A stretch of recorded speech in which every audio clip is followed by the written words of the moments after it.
Selamat datang di Zigma Story. Kami sangat menghargai kedatangan Anda dan ingin menyampaikan rasa terima kasih yang tulus. Semoga kesehatan Anda selalu baik dan sukses selalu menyertai setiap perjalanan hidup Anda. Hari ini akan membahas kasus yang ada di Korea.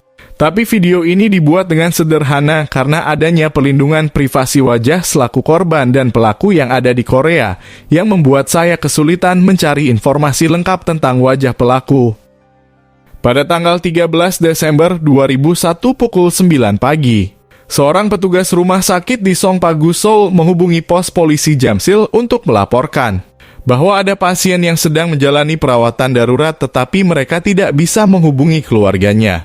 Pihak rumah sakit meminta polisi untuk mencari keluarganya karena mereka membutuhkan persetujuan untuk melakukan rawat inap. Pasien tersebut adalah seorang pria berusia 44 tahun bernama Kim Jong-ho. Polisi melakukan pemeriksaan identitas dan segera pergi ke alamat di mana dia tinggal. Pada pukul 9.15, polisi tiba di apartemen Jamsil Jugong, unit 401, yang merupakan tempat tinggal Kim. Namun tidak ada respon meskipun mereka berulang kali menekan bel. Mereka bertanya kepada petugas keamanan yang mengatakan bahwa biasanya keluarga itu berada di dalam rumah. Polisi mulai merasa curiga dan menghubungi tim penyelamat untuk meminta bantuan layanan darurat. Karena ini bukan kasus kejahatan, mereka tidak bisa membuka pintu secara paksa karena mereka hanya ingin menemui keluarganya. Beberapa saat kemudian, tim penyelamat tiba dan dengan hati-hati mereka masuk ke dalam rumah melalui jendela balkon. Tanpa disangka, mereka menemui pemandangan yang sangat mengerikan dan sulit untuk dipercaya. Pertama, tercium bau darah dari dalam. Kemudian di kamar tidur ada seorang anak laki-laki dan perempuan yang terlihat seperti siswa sekolah dasar sedang tergeletak dalam genangan darah. Seorang wanita dewasa dan putri tertua juga terluka dan terbaring di dapur dan kamar kecil. Semua tampaknya menjadi korban pembunuhan yang keji. Sayangnya, tanda-tanda bekas luka tusukan dapat ditemukan di leher dan dada anak-anak. Juga terlihat bahwa semua korban telah mengalami pukulan di bagian kepala. Tetapi yang paling mengerikan adalah kondisi istri dan putri tertua. Terutama kepala putri sulung dalam kondisi hancur sehingga sulit untuk mengenali bentuknya. Sekarang Anda mengerti mengapa saya menyebutnya sebagai neraka. Pemandangan mayat ini tidak umum dan tidak sering ditemui dalam kasus pembunuhan perampokan. Pintu depan terkunci dan tidak ada tanda-tanda penyusup yang masuk. Yang lebih mengejutkan, keragaman alat yang digunakan untuk menyakiti korban. Ada palu godam yang digunakan untuk memukul kepala, pisau dapur, bahkan gergaji kecil dan gunting kecil. Pembunuhan ini sangat sadis dengan menggunakan berbagai alat untuk menghancurkan otak. Dapat disimpulkan bahwa pembunuhan ini dilakukan sebagai bentuk pembalasan dendam oleh seseorang yang merasa sangat tersakiti. Polisi segera memulai penyelidikan. Tetangga memberikan kesaksian yang mengejutkan bahwa pada pagi sebelumnya, pada tanggal 12, di rumah itu, mereka mendengar teriakan dan pertengkaran yang terjadi dalam keluarga. Para tetangga juga melaporkan bahwa anak-anak menangis dengan keras dan memanggil ayah mereka. Polisi mulai menyadari bahwa mungkin ini terjadi pada waktu yang sama dengan kejadian tersebut. Sekarang satu-satunya orang yang selamat di rumah itu adalah ayah mereka, Kim Jong-ho, yang saat ini dirawat di rumah sakit. Polisi segera menghubungi rumah sakit untuk menanyakan kondisinya. Jawaban yang diberikan, meskipun Kim memiliki luka di perut dan tangan akibat percobaan bunuh diri, nyawanya tidak terancam dan telah menjalani operasi darurat untuk menghentikan pendarahan. Ketika polisi bertemu dengan Kim Jong-ho, ia berada dalam keadaan mental yang stabil. Dia dengan mudah mengaku bahwa dia adalah orang yang membunuh keluarganya. Dia merasa marah karena permintaan cerai dari istrinya yang mendorongnya untuk melakukan tindakan yang ekstrem. Dia juga mencoba untuk bunuh diri, tetapi tidak berhasil. Pada saat itu kejadian ini menjadi berita yang mengejutkan dan menarik perhatian media Korea. Dalam semua berita dan surat kabar, Kim Jong-ho dijuluki sebagai iblis berwajah manusia. Tidakkah Anda penasaran mengapa Kim memiliki kebencian sedemikian besar terhadap keluarganya, sehingga ia membunuh mereka semua secara keji? Untuk mengetahui lebih lanjut tentang Kim Jong-ho, silakan untuk terus mendengarnya. Jika kami mencari tahu lebih banyak tentang Kim Jong-ho, dia sebelumnya bekerja sebagai sopir taksi pribadi pada tahun 1989. Pada bulan September, ia bertemu dengan istrinya yang bernama Lee melalui perkenalan dengan kenalannya dan tak lama memutuskan untuk menikah. Diketahui bahwa Nyonya Lee adalah seorang janda dan telah memiliki seorang anak perempuan berusia 5 tahun. Setahun setelah menikah pada tahun 1990 dan 1992, Kim Jong-ho dan istrinya dikaruniai seorang anak perempuan dan seorang anak laki-laki.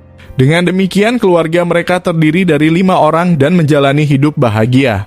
Namun, pada tahun 1995, konflik dimulai. Sejak dulu, Kim Jong-ho memiliki kebiasaan minum yang buruk. Saat ia mabuk, dia sering melakukan kekerasan terhadap istrinya. Masalah ekonomi yang berat juga membuat istrinya mengalami kesulitan.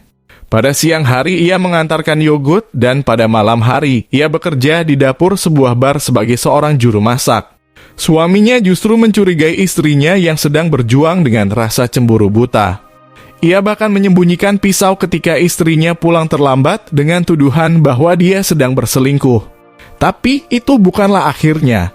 Kim Jong-ho mulai menyalurkan ketidakpuasannya pada putri tirinya yang lebih tua dengan tindak pelecehan seksual. Ia bahkan diam-diam mengunjungi kamar putri tirinya dan melakukan tindakan yang tidak dapat ditoleransi. Tidak hanya itu, mulai tahun 1999, ia juga melecehkan putri kandungnya yang lebih muda. Akhirnya anak-anak perempuan yang sudah tidak tahan lagi mengungkapkan semuanya kepada ibu mereka. Pada bulan September 2001, Nyonya Lee yang marah melaporkan suaminya, Kim Jong-ho. Pada tanggal 22 September, Kim Jong-ho ditangkap atas kejahatan terhadap anak-anak. Pada tanggal 22 September, Kim Jong-ho ditangkap dan divonis dengan hukuman 2 tahun penjara dengan 3 tahun masa percobaan. Pada tanggal 30 November di tahun yang sama, Kim Jong-ho dibebaskan dari penjara setelah masa hukum penahanannya ditangguhkan. Namun ia tetap diwajibkan untuk melaporkan diri secara berkala sesuai dengan hukum yang berlaku di Korea. 10 hari kemudian, pada pukul 11 malam tanggal 12 Desember, Kim Jong-ho pulang ke rumah dalam kondisi mabuk. Ia bertemu dengan istrinya yang sedang mempertimbangkan perceraian untuk pertama kalinya sejak ia dibebaskan dari penjara. Kim berusaha dengan segala upayanya untuk menghindari perceraian. Baginya, perceraian bisa menjadi awal dari kehancuran finansial karena aset yang dimiliki Kim adalah taksi miliknya. Mereka semakin lama berdebat, suara mereka mulai meninggi, dan putri tiri yang sedang tidur akhirnya terbangun. Dia mencoba mengusir Kim Jong-ho dari rumah sambil berkata, "Jangan pukul ibu." Dalam sekejap, Kim Jong-ho berlari ke kotak peralatan di bawah tempat tidur di kamar utama. Dia mengeluarkan palu godam dan mulai memukul kepala istrinya. Meskipun dia sudah jatuh dengan amarah yang belum reda, Kim Jong-ho terus memukulinya sebanyak 10 kali pada dahi dan di atas kepalanya. Putri tiri berusaha menghentikan Kim dengan melingkarkan lengannya di leher Kim dan berpegangan padanya. Tapi tindakan tersebut justru memprovokasi kemarahan Kim Jong-ho dan berujung pada pembunuhan yang lebih kejam.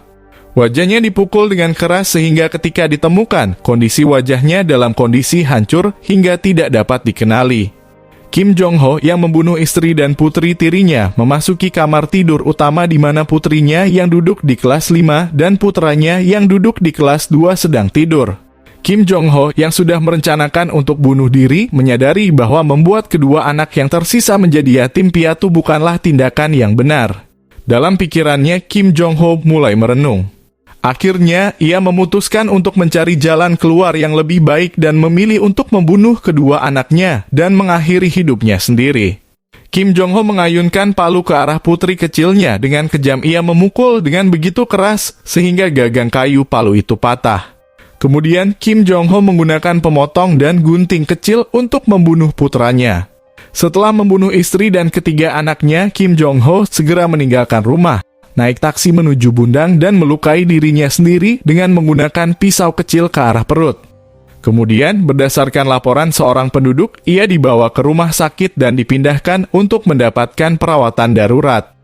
Sungguh sulit untuk menggambarkan bagaimana semua ini bisa terjadi. Saat ini dia telah ditangkap dan persidangan sedang berlangsung. Tapi, sampai akhir Kim Jong-ho tetap membenarkan semua dosanya. Dia dengan tegas membantah melakukan pelecehan seksual terhadap putrinya dan mengklaim bahwa istrinya menciptakan semua kebohongan untuk menceraikan dirinya. Dia juga menambahkan bahwa karena dia cukup banyak minum alkohol pada saat kejahatan terjadi, dia menyatakan bahwa dirinya mengalami gangguan mental dan melakukannya secara tidak sadar. Di dalam persidangan, Kim Jong-ho mengatakan bahwa dia merasa tertekan oleh istri dan putri sulungnya, yang mencoba mengusirnya dengan keras. Dan dalam emosi yang mendidih seketika, dia mengklaim melakukan pembunuhan yang tidak disengaja. Saat ini dia masih menjadi salah satu dari para narapidana yang dihukum mati di Republik Korea. Hingga saat ini satu-satunya orang yang dapat menjelaskan situasi pada saat itu adalah pelaku sendiri, yaitu Kim Jong-ho. Kejadian tersebut terjadi 20 tahun yang lalu. Sayangnya kejahatan terhadap anak oleh orang tua bahkan hingga pembunuhan masih terjadi dan belum menunjukkan tanda-tanda penurunan. Ironisnya ketika orang tua menjadi pelaku pembunuhan terhadap anak mereka, hukuman yang diterima tidaklah seberat yang seharusnya. Mereka hanya dihukum atas tuduhan pembunuhan biasa yang dirasa tidak adil. Anak-anak yang meninggal tanpa bisa menyuarakan sepatah kata pun meninggal dalam ketakutan yang tak terbayangkan. Semoga mereka beristirahat dengan damai. Itulah kisahnya. Terima kasih telah menonton.